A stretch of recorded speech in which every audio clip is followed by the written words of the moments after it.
Hello everyone. तनाव से राहत के लिए प्रकृति के 4 उपाय आज ही अपनाएं। गहरी शांति और स्ट्रेस फ्री ज़िंदगी का रहस्य किसी एक दवाई में नहीं है, बल्कि प्रकृति से जुड़ी प्राचीन परंपराओं में छिपा है।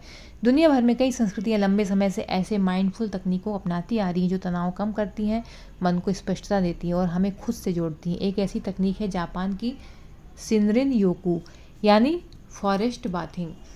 जानते हैं कि 4 प्रभावी वेलनेस तरीकों के बारे में जो कि परंपरा से जुड़ी हुई है और साइंस के द्वारा भी समर्थित है। साइंस ने भी माना है इन परंपराओं को, जो कि हम सबको तनाव से राहत दिला सकती है। और ये अलग अलग देशों में ये परंपराएं हैं। जैसे कि जापान की है शिनरिन योकू। कल्पना करें कि आप एक शांत जंगल में धीरे धीरे टहल रहे हैं और पेड़ों की छालों को छू रहे हैं, पत्तों की सरसराहट को सुन रहे हैं।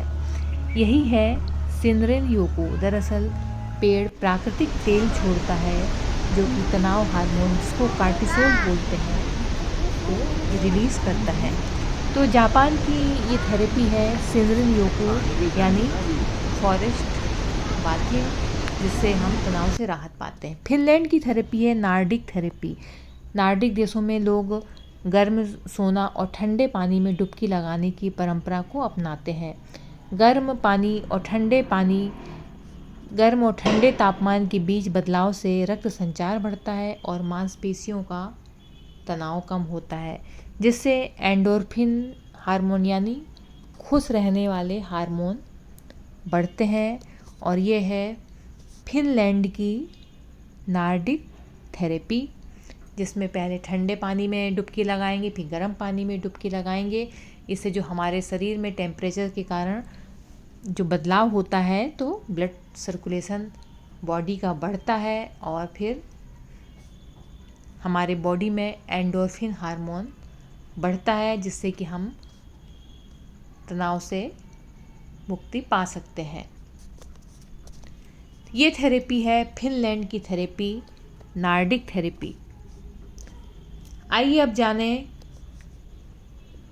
फिजी और पोलिनेशिया की तालानोवा थेरेपी। ये है तालानोवा फिजी और अन्य पोलिनेशियन संस्कृतियों की परंपरा है, जहाँ पे खुले दिल से कहानियाँ सुनाई जाती हैं और सुनी जाती हैं। इसका उद्देश्य समस्या हल करना नहीं है, बल्कि एक दूसरे से जुड़ना है और दिल की बातें साझा करना है। हमारे भारत देश में भी जब बच्चे छोटे रहते हैं तो दादा दादी, नाना नानी के द्वारा पहले पुराने ज़माने में कहानियाँ सुनाई जाती थीं। तो ये भी, और जो पूजा पाठ में जो कथा पढ़ी जाती है, कथा सुनी जाती है, तो वो भी इस थेरेपी से जुड़ा हुआ है। चौथी है थेरेपी अरोमा थेरेपी। ये है आदिवासियों में इसको बहुत अपनाया जाता है। कई आदिवासी परंपराओं में मानसिक शांति के लिए जड़ी बूटियों जैसे कि सेज, पैलो सैंटो या खुशबूदार तेलों का उपयोग किया जाता रहा है। यह परंपरा मस्तिष्क के भावनात्मक केंद्र को उत्तेजित करती है और इससे शांति मिलती है और अच्छे मूड को बढ़ावा मिलता है। और अरोमा थेरेपी से आप इसकी मालिश भी करवाते हैं। आप रूम में, घर में आप इसका छिड़काव भी कर सकते हैं, खुशबूदार इत्र का, खुशबूदार ऑयल का। तो ये है तनाव से राहत के लिए ये प्रकृति के 4 उपाय। पसंद आए वीडियो लाइक